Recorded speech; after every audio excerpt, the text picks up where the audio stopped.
Reporter Jim Abbott is in our storm tracker powered by Lynn Layton Chevrolet. Jim, how are things looking out there right now?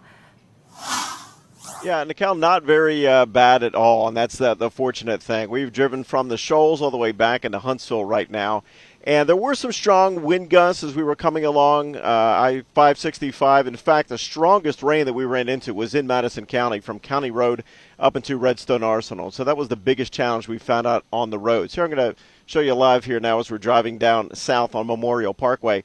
The biggest challenge if you're headed out on the roads tonight is going to be some of the standing water. Yeah, sometimes in the inside lanes, sometimes in the outside lanes. Some ponding there.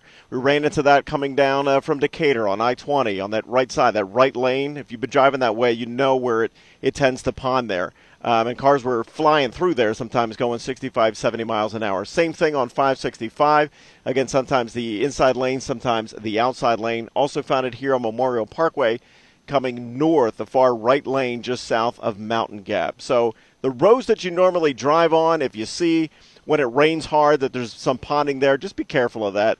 And always keep an eye out for, defensive driving for the other driver to make sure what they're doing, because that's going to impact how you're driving. Other than that, fortunately, we are not seeing any problems. We're going to be coming up shortly here on Weatherly Road and Memorial Parkway. The lights were on blink from before, but no power lines down. We don't see any power outages around that area there. That's all we've seen. And, again, that is the fortunate thing as we are out driving out here this evening.